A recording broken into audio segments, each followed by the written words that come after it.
Hello, everybody, and welcome to the Fortress Comic News, episode 123. I am one of your hosts, Chris, alongside my co-host, Mike. I couldn't think of anything this week. That was the first time I think you've ever referred to me as your co-host. Oh, really? Yeah. Glad to finally, settled in after 123 episodes. Give her promotion. Finally made it. Yeah. All right. It was my birthday weekend this weekend, so it's Happy fun and excitement filled with comics and beer and more beer. Some comics, nice. More beer. I finished. I was behind on Doom Patrol. Finished that this week.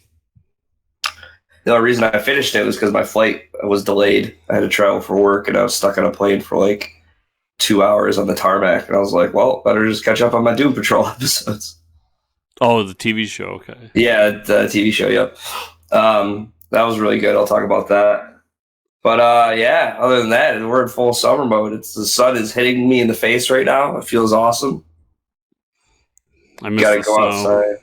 You miss the snow? I miss the snow. Why? Because you have more time to read comics when it's winter time? Yes. And I don't know. I'm one of the weirdos that hates being hot. Oh yeah. So It's the rule of thumb. Like you can only do so much to cool down, but like if you're cold, you just keep adding more and more blankets, right? Yeah. Plus, being a bigger gentleman, I look good in a hoodie. So I look good in a hoodie, damn it. I look all fluffy and cuddly. Oh boy. Well, with that, I guess we'll jump into the news. I got nothing for that. I'm just gonna go drop that one, put it away for a while. So there's no interview this week. We're just gonna talk to ourselves. Quite a bit of comic stuff happening. Some interesting things happening within comics. Did you read that Frank Miller book this week? It's sold out everywhere. I did. I didn't get my hands on one. Sold out. Oh, I got my hands on 2. Why do you have 2, you speculator? What do you have, like a variant cover or something you're going to sell on eBay? Probably not, but I have... You can sell it to me. Yeah, $80. Never mind. I'm a huge Dark Knight fan. It's a Dark Knight spin-off book. I wanted both the Frank Miller cover and the Romita cover for me. Which is interesting because it's called Superman Year One, right? Yes. But it's not part of the Year One universe. It's part of the Dark Knight.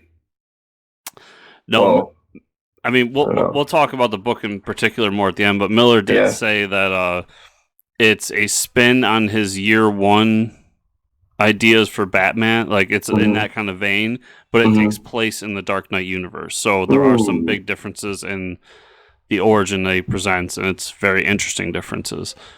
So my problem is it's not the average size of a comic book, so it will not fit into a comic box, which is the most upsetting. I might just buy it digitally just because of that fact. Nope, need those magazine size bags and boards, ladies and germs. And box. I need a magazine size box for just 4 issues, so that's it. Yep. Waste of space, if you ask me. And your Batman Damned. Oh yeah, that too. That's oversized. Man, they just love they must have to sell those. They produce way too many magazine, boards and bags, so they need to sell. Start making more comics that size. All right, so we'll talk about TV. I finished Doom Patrol season 1. Season 2 has not been announced. And we know that there's some stuff going on with DC and the streaming service and WB and all that stuff. It was awesome. It actually got better. The more you watched it, the better it got because of the development of the characters and everything like that. Towards the end of the season, Cyborg really struggles with if he's human or not,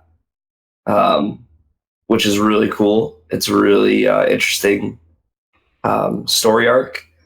By the end of it, you finally get the Doom Patrol team up.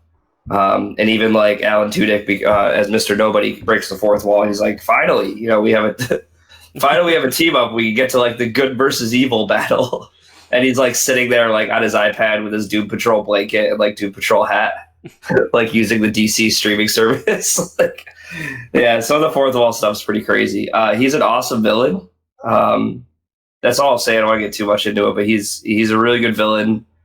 He's very maniacal. There's a lot you find out about the Chief towards the end. You kind of find out his origin and kind of why he brought the Doom Patrol together. And it makes sense when you think about the characters that he brings together and what they kind of share, what their similarities are. You find out like why he brought them in.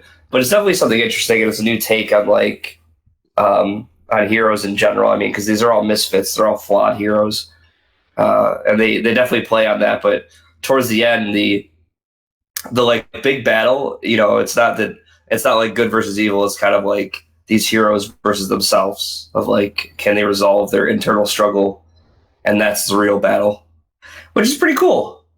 I think so. I think people can relate. Acting's great. The Cyborg dude, I keep watching Cyborg. I'm like, how did the Justice League movie get it so wrong? Like all they had to do is like buy a plastic piece, put him in a jumpsuit. Like, they don't need any CGI for Cyborg. Well, the comics ruined it by making him, like, basically a robot with a human head. Right, yeah. But I'm just saying, like, they didn't need a CGI for the Justice League movie. They could have easily gave him the same cosmetics that they got for the show, and it would have been just fine. Swamp Thing, 3 episodes in.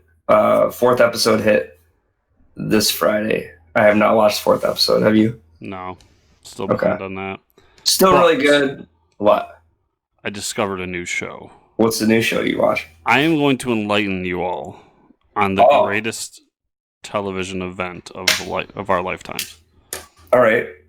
Preach. It's called Holy Moly. Is it the Prime show? It is on ABC. Oh, okay. I watched it on Hulu.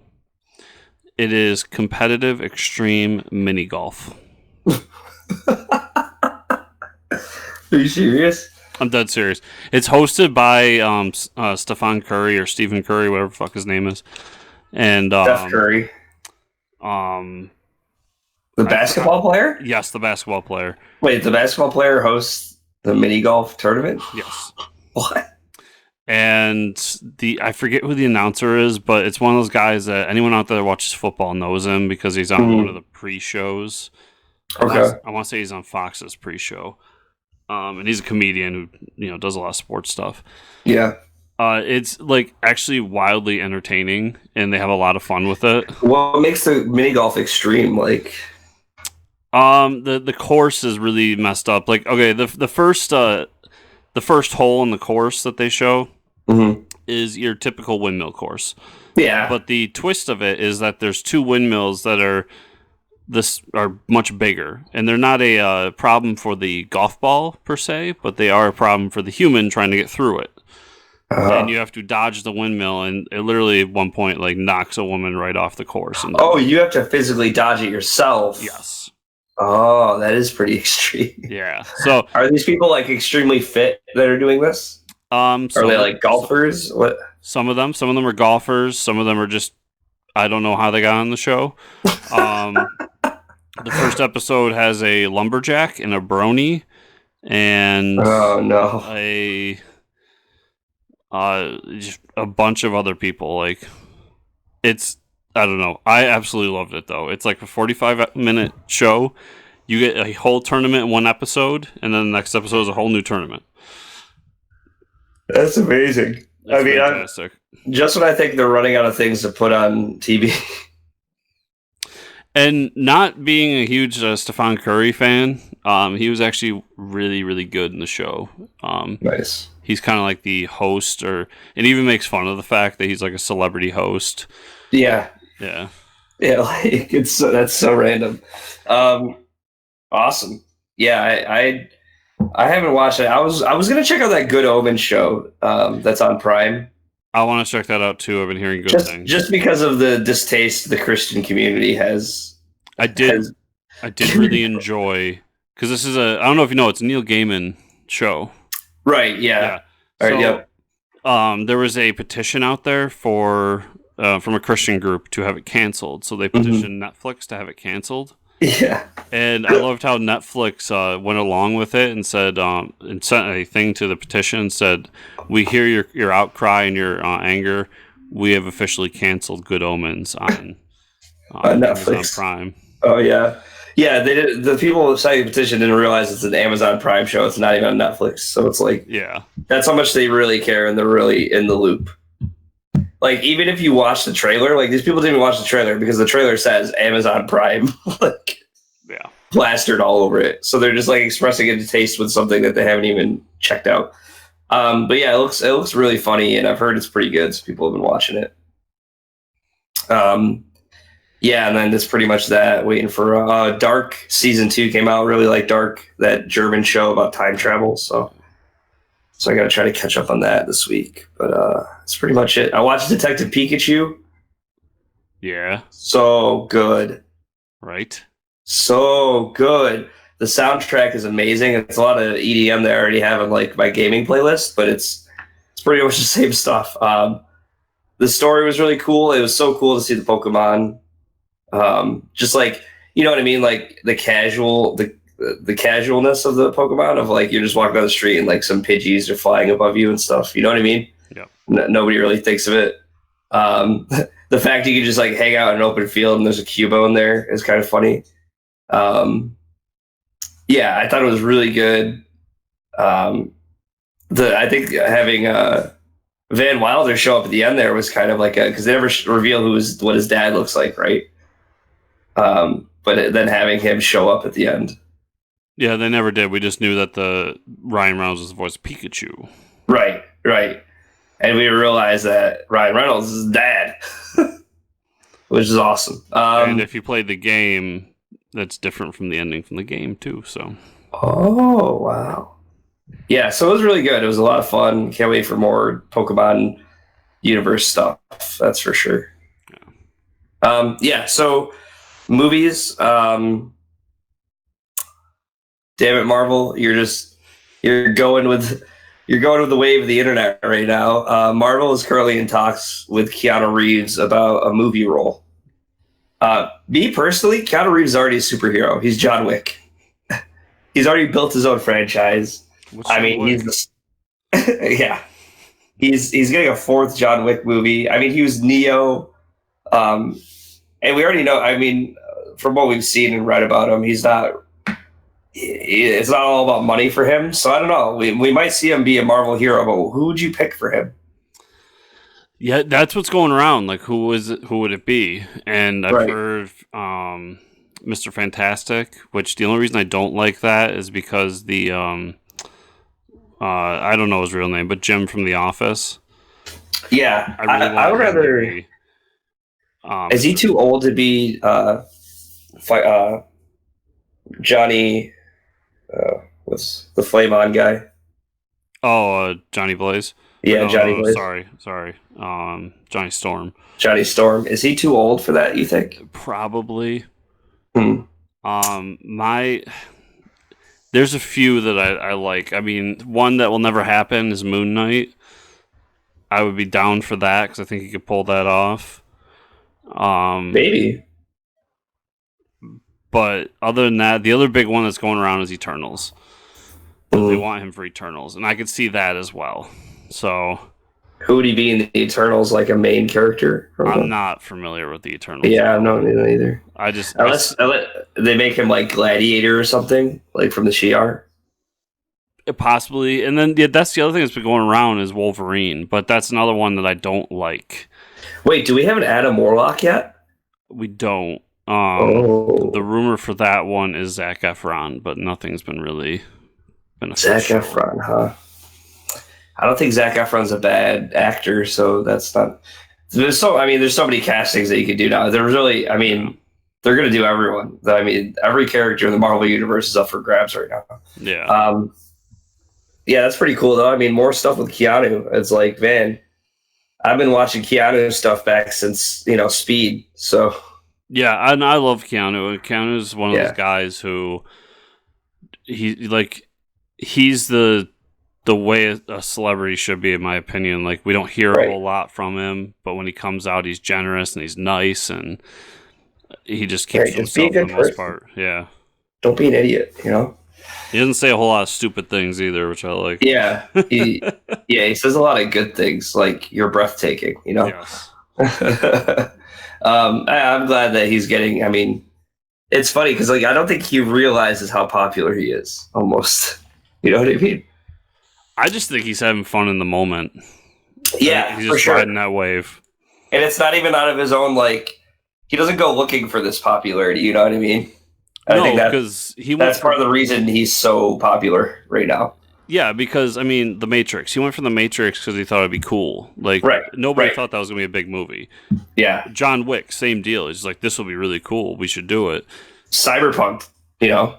Yeah. Like, he thinks it'd be really cool. His biggest movies are ones that he didn't really, or his best movies, I should say, are ones that he just kind of signed up because, like, this will be a cool movie. Mm-hmm. Like, yeah, right. You know, he doesn't go for the blockbuster. So I think that's part of his charm. But yeah, I mean, if you want to turn this into a Keanu podcast, we could. I'm down.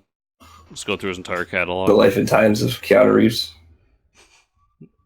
It all started 1964. I don't know when he was born, but I think maybe a little later than that. Anyway, we'll get to the comic news. Because I could talk about Keanu all day. So IDW announces a new Transformers book, Transformers Galaxies, by Tyler Blazinski, art by Olivio Ramondelli. The kicker to this book, though, is the series is going to focus on side characters within the Transformer universe. So does this mean, like, not Transformers in the Transformers book? No, Transformers, just like not Optimus and Megatron. Oh, yeah, I guess now that makes sense, because, like, every book usually revolves around those two guys, and all the other Transformers are like, I guess we'll just follow you guys. Well, even their crew is like main characters. Like, Bumblebee's probably more popular than Optimus is anymore. Yeah, so and like it's going to go with guys outside of that realm. Like, I don't know a whole ton because I'm not like a giant Transformer fan, but you know, the D-Man to Captain America, like that kind of thing. Right. And the only at least over the last few years, the only henchman I know that Megatron even has is Starscream. It's the only one they ever talk about or mention. Starscream, get him! Starscream! Just like the old cartoons, man. Starscream got so much shit. Yeah, but that's pretty cool if you're a Transformers fan. This is pretty cool. Alpha Flight True North is coming in September. It's one shot. It's going to be an original team, and all the original team, and all the creators are Canadian. So True North indeed. We got Jim Zub, Jen McKay, Ed Bryson, Max Dunbar, and more. Oh, True North. How about that? Yeah, Alpha Flight. Are you gonna pick this book up? Hell no. I know. I feel like they think everybody's gonna be on this book for some reason, but there's huge Alpha Flight fans out there. There is. Oh yeah. Is it Alpha Flight has like Shaggy Man and stuff in it, right? I think so. Like the furry dude. All I know about them is that they were like basically Robert Kirkman took that team and brought him into Invincible. Is all I know about Alpha Flight. Because if you go back to like what do they call them? Not Guardians of the Universe is out there. The Invincible Universe book has, like, you know, the Justice League, and the Justice League is basically Alpha Flight. Yeah, basically with the Yeti and all them. Yeah, because I was like, wait, is this actually a hero? And then I looked up the Shaggy Man, or I was like, oh wow, it is. Yeah, it's not my cup of tea. It's an X-Men universe thing, so obviously it falls outside of my realm. Yeah, but I'm sure people are going to be excited about it. There's a lot of one-shots. Spider-Man Going Big, one-shot, announced for September, bringing back classic Spider-Man creatives, Eric Larson, Gary Conway, Mark Bagley. What do you think about this one-shot? I mean, What is Marvel doing right now with these one shots that they're just coming out? I mean, all the one shots are part of their 80th anniversary celebration. So okay, it's bringing back. I mean, the Alpha Flight one's kind of the one that's outside of that realm, but it's bringing back classic creators to tell stories inside of their old runs. So Eric Larson being one of the most famous Spider-Man creators of all time, coming back to Marvel to, I think, draw and write Spider-Man again. That's huge. Cool. Yeah, it is awesome. So I'll probably check this one out because I love Eric Larson. But that's been the main premise behind all this. So they're doing a Captain America and the Invaders, which of course I'm buying. They did a Hulk one with Peter David. They're doing an Ecstatic with Mike Allred.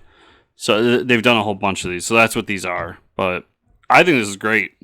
I mean, Eric Larson and Gary Conway back on Spider-Man, even if it's just one issue, that's fantastic. Yeah. I think these books will probably be pretty popular. Probably. And now, I don't know how I feel about this, and I'll talk to you about this after we say it, but the Marvel's going to be, I guess, doing almost like another reboot in September, Marvel 1001, which will continue the story in format of Marvel 1000. So does that mean they're rewinding from what they've been doing now? No. They announced Marvel 1000. We still don't really know how that numbering is coming about, but there's a whole. I think it's Al Ewing is basically assembled like everybody to do a page for this book, and there's a story going on that's going to affect the Marvel universe, and we thought it was a one shot thing that was just Marvel trying to cash in on the 1000 crave, right? Which it is, and tell a quick story and then maybe push it into an event later on. Well, this is the first hint that we got that it's more than just that, and they're doing a 1001. So it's still going to be Al Ewing. It's still going to be like all kinds of creators doing it. Sounds a lot like the 2 issues that DC's doing with Brian Michael Bendis to kind of move, and that's the second issue is being released in September to move the DC universe forward. What one's that? I forget the name of it, but it's to kick off all the rest of the books that are coming out. It's 2 issues written by him. Yeah, I'll look up the name. But it's like they're both mirroring each other again. Yeah, I mean, this was kind of them trying to take the spotlight away from Detective 1000, Action 1000, but the part that they forgot about that is that Detective and Action earned that. Yeah, they were actually out for 1,000 issues, yeah. And since they haven't told us how they came about this numbering, I feel like they just let's just slap a 1000 on something. That being said, I'm buying the fuck out of it, but we'll see what it is. I just thought it was interesting that there's going to be a 1001, because we all thought it was a one-shot. Right. Yeah, so I guess we'll see what comes from it. This one I was just researching before we started recording. J.J. Abrams and his son, Henry Abrams, are writing a Spider-Man 5-issue series with art by Sarah Pichelli to be released in September. Current comic professionals are not happy with this. So did you see the Twitter announcement heading up to this, like the 4, 5, or 4, 3, 2, 1? No, I didn't see that. Okay, so early in the week they did every day they would post a 4, then a 3, then a 2, then a 1, and they were drawn like spider webs. So we all thought it was some sort of Spider-Man thing. Oh no! So when the 4 popped up, the first thing that popped up in everyone's mind was, "Holy shit! They're going to do a sequel to Sam Raimi's Spider-Man." Oh, that's where I was hearing this from. And everybody was freaking out. Yeah. And then the next day, 3 popped up, and then the Marvel editor-in-chief kind of trolled everybody with it. So that kind of upset people a little bit. And then 2, and then 1. And then the announcement finally came. Now, I'll probably check it out. Right. I mean, it's J.J. Abrams writing a comic book. How could you not? I think the tweets I was reading are all like comic book professionals saying like, I've been writing since the 90s and have had my stuff to submit in Marvel, and now this kid is just going to write a book. So that's where the anger with the comic professionals come in. Right. Is that Henry Abrams is involved, and a lot of people are, and rightfully so, and all that, but a lot of people are going on that whole train of like, oh, so all you got to do to write at Marvel now is be the son of a celebrity. Mm-hmm. Right. Okay, I get it. I don't disagree with you. Mm-hmm. But yeah, I mean, that is kind of how the world works a little bit.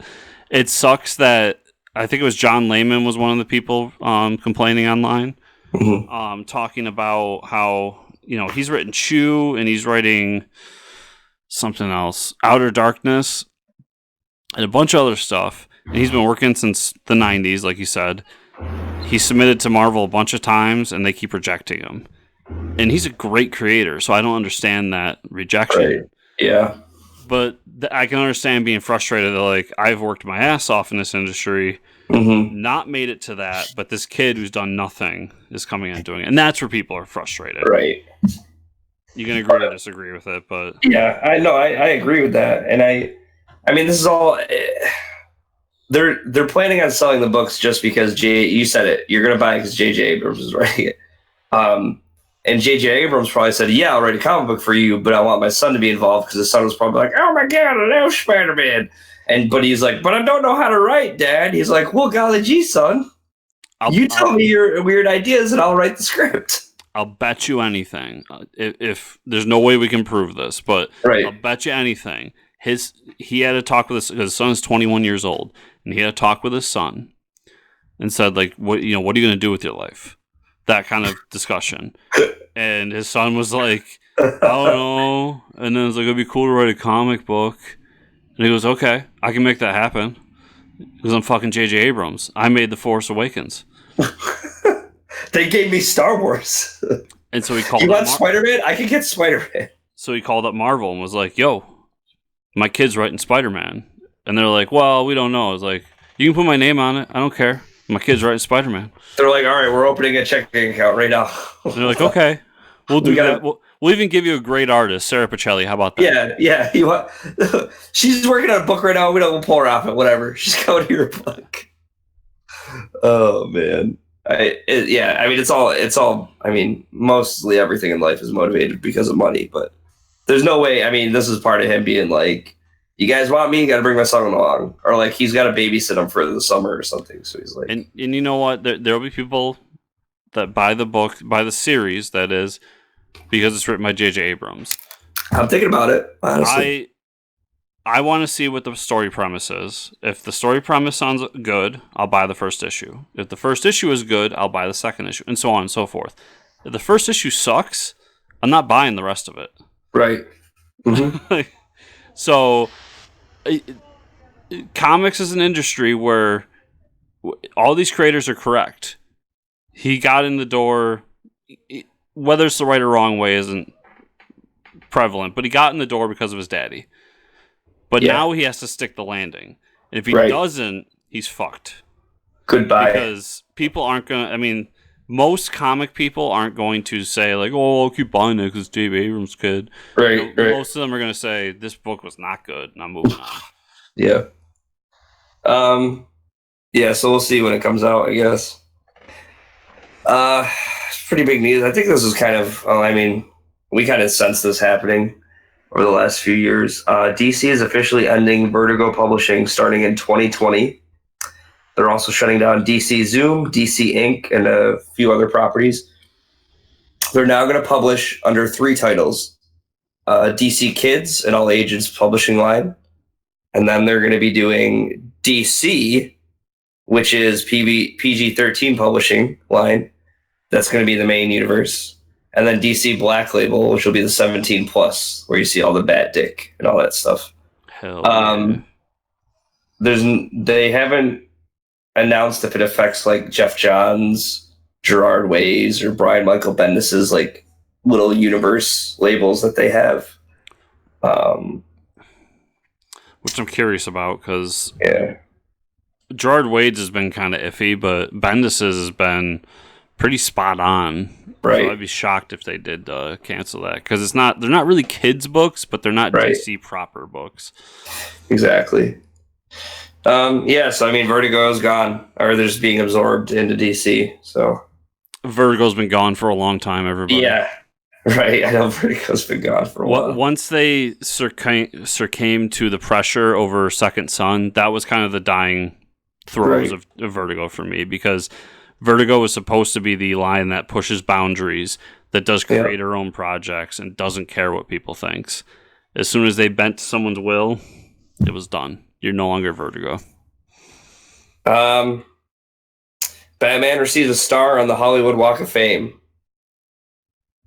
Congratulations, Dark Knight. Who's gonna do his handprints? That's a very good question. Because don't they like stick their hands in the cement? Like, no, you're thinking. Oh, you're thinking of the Chinese theater. Oh, okay. So it's not the same. Yeah, this is the Walk of Fame. Is this the first like comic book character to get this? I feel like I don't think so. Huh. I do know that Adam West has one. Right. It's cool, and it kind of immortalizes people and characters, but it is one of those things where you just pay the Hollywood town board some money and say, let's do this. I just wonder who paid for it for Batman. Like, DC. They're just like, Batman isn't popular enough right now. Yeah, probably. Like, you're not getting a Batman movie this year. We that gets kicked out for a few more years, but what you've all been waiting for, he got his own star. So you can't say we didn't give you anything this year. Thanks, DC. Thank you so much. What are we reading? I read 2 books this week. Kind of a crazy weekend. But I'll talk about Batman number 73. So where do I begin? Basically, Batman is Flashpoint Batman is walking through the desert on a horse, and he's singing like "Home on the Range," and he's dragging Bruce along. And they start talking about it, and he goes, "Is this a dream?" And he's like, "Well, it's not your dream; it's someone else's dream." And I'm just like, "God damn it, Tom King!" Like, dude, really? Like, we just got out of a dream. Now we're back in another dream. Batman, the costume that Batman's wearing in the desert is Thomas Wayne Batman, is the Nightmare Batman from Batman vs Superman. Like, all things aside, whether you like that movie or not, that costume is pretty badass with like the trench coat. Yeah, so they're walking through the desert and they're heading to. They're basically at the end. He's saying we're going to a Lazarus pit, and they're dragging a coffin with them. And Thomas Wayne says it's his mother. So they're dragging Martha's body in a coffin, and he's like, "You and I, we've come a long way, son. We've earned some rest, but we're going as a family," which I don't really understand, because like if they're in a dream and Bruce and Thomas are still alive, but Martha's not alive, he's going to resurrect Martha, right, with the Lazarus pit, but then he says we need some rest. So like, I feel like rest is dying. So just from your explanation, I feel like, because this is the first issue that's supposed to be the change that will change Batman forever. Yeah. So basically Batman's getting his parents back. Yeah. That's what I feel like is happening here. But it's a dream. I don't know, man. It's hard for me to be emotionally connected to anything that they're immediately like, this isn't even happening in real life. I'm immediately just like, well, I read comics because I don't want to deal with real life, So like, don't add another layer to it. Oh, you're gonna deal with real life. So So let's talk about a book that's completely on the other end of the spectrum as far as how much I liked it goes. Justice League number 26. That when you sent me a picture of it, I was very confused. I was like, "What book is that?" This book was really good. It was, and there's so full of lots of good Easter eggs. Basically, the whole like Doom.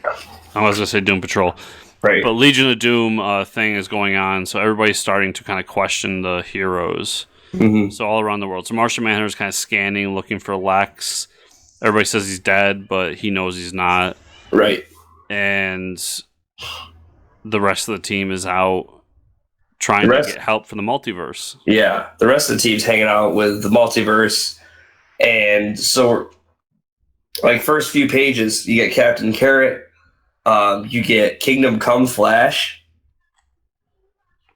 Jay Garrick, all red.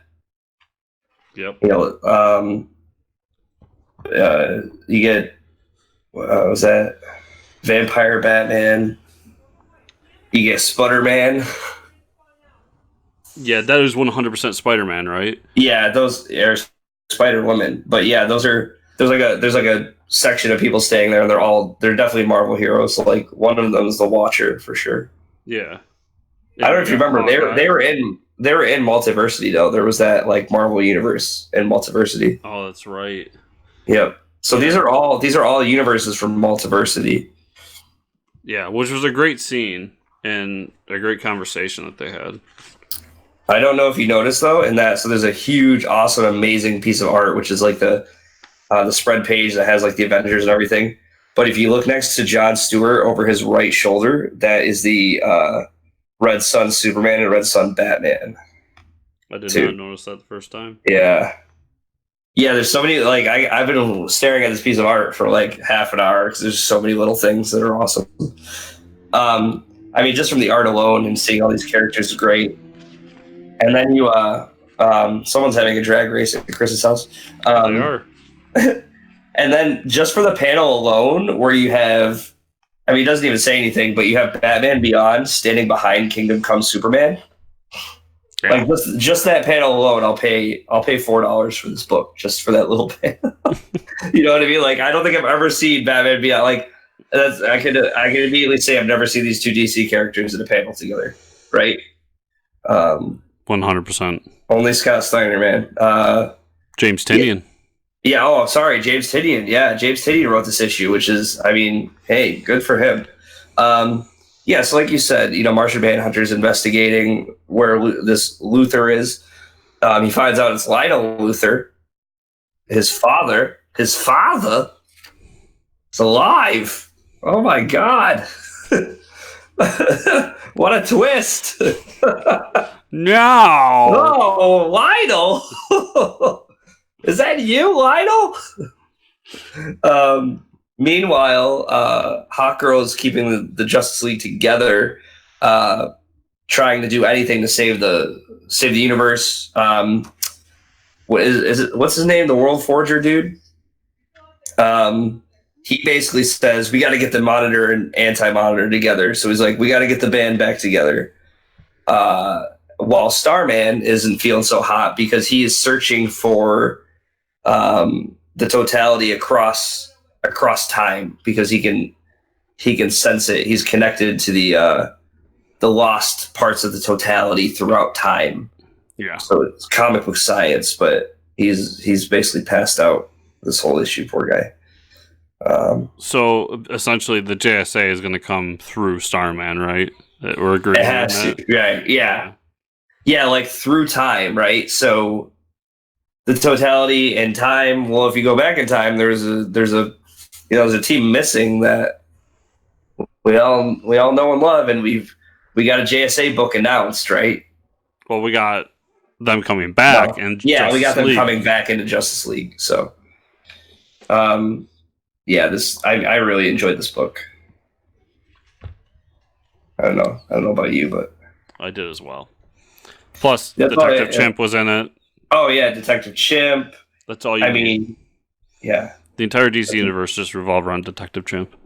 Captain Carrot too.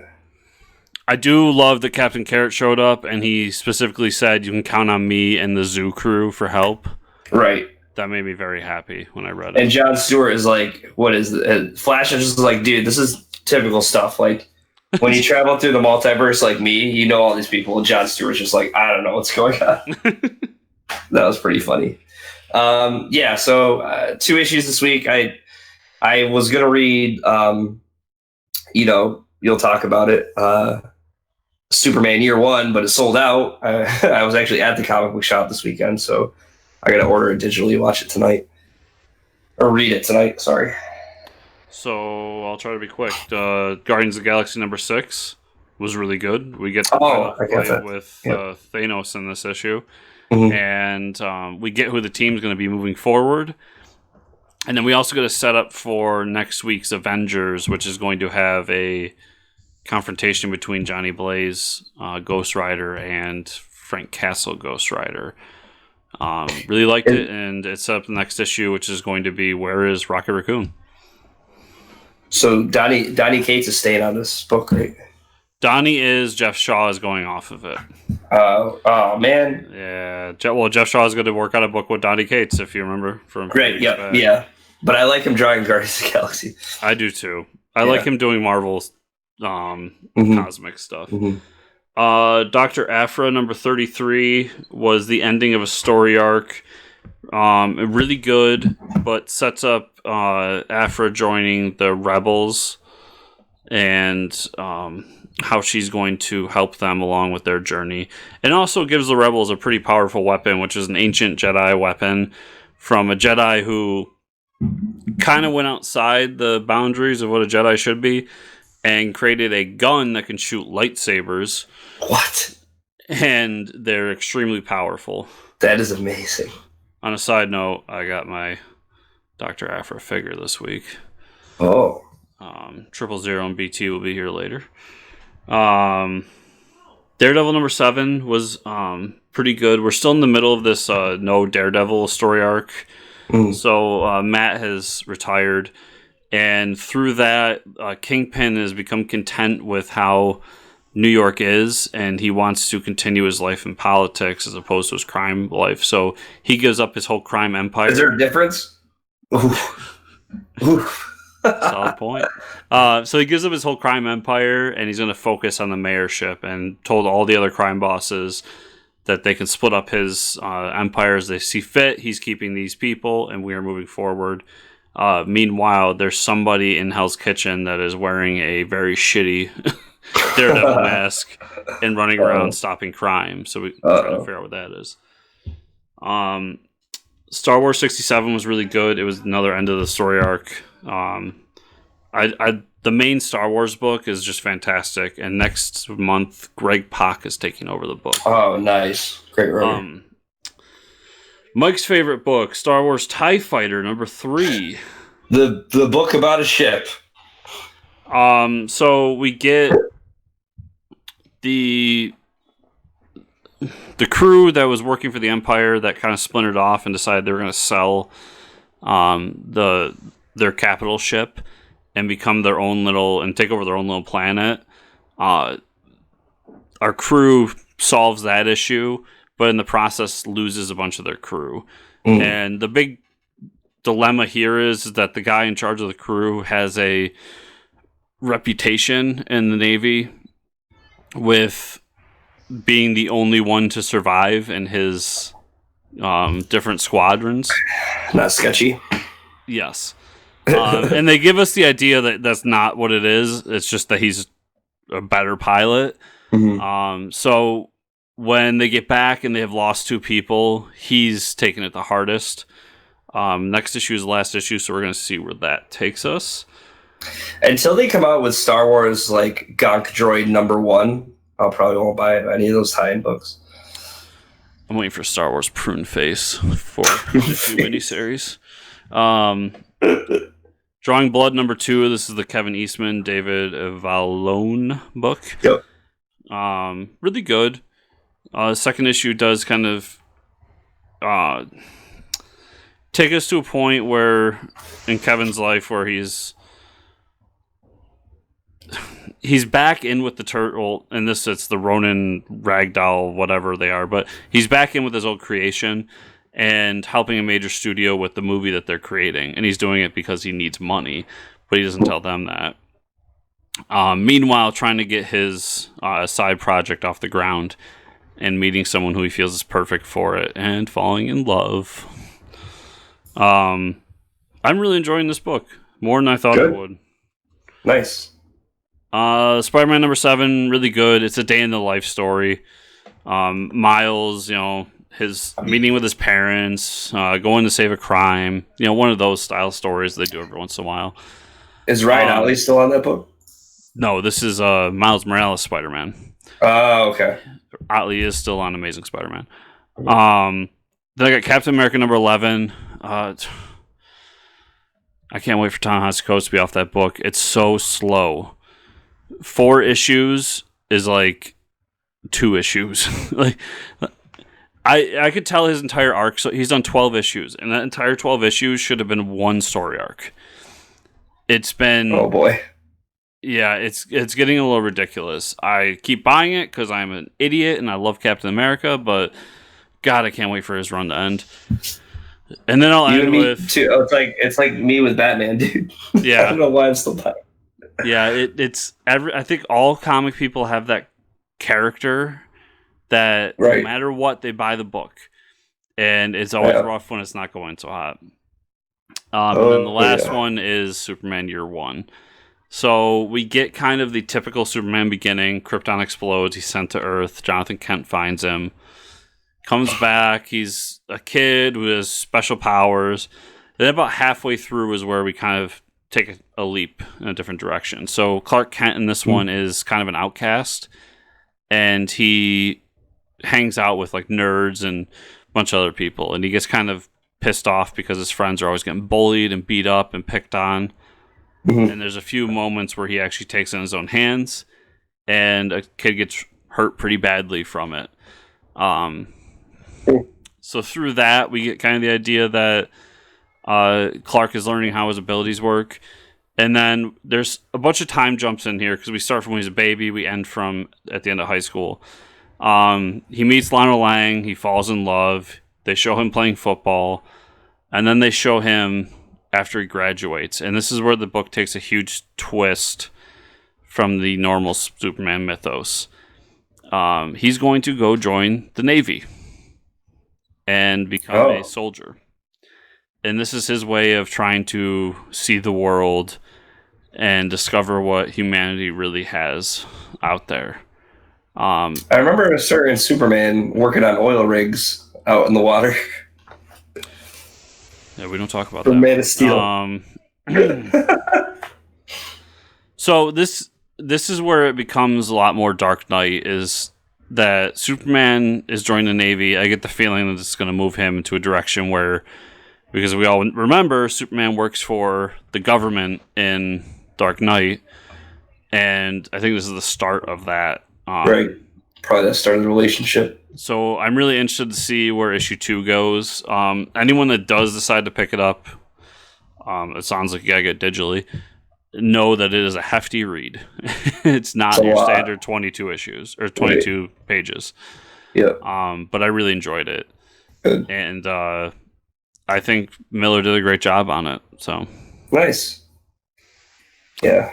I saw, actually, the interesting part to me was JRR's art is a lot, he's not coloring it, it's a lot less sketchy than it normally is. So I'm not usually a huge fan of his art, but he changed up the style and actually fits this book pretty well. So they got a different creative team around those two, and I'm sorry I don't remember their names, but those two are kind of the stars of this book because it's the inker and colorist, and they do. Right. I am a fan of JRR's art, but I do agree with you. I think this fits more of a Miller style, like a classic Miller style. Right. And it's really great. So it is. Yep. So Mike, with all that, where can people find you online? Fortress Ricker on Twitter. Where can they find you, Chris, and or the show?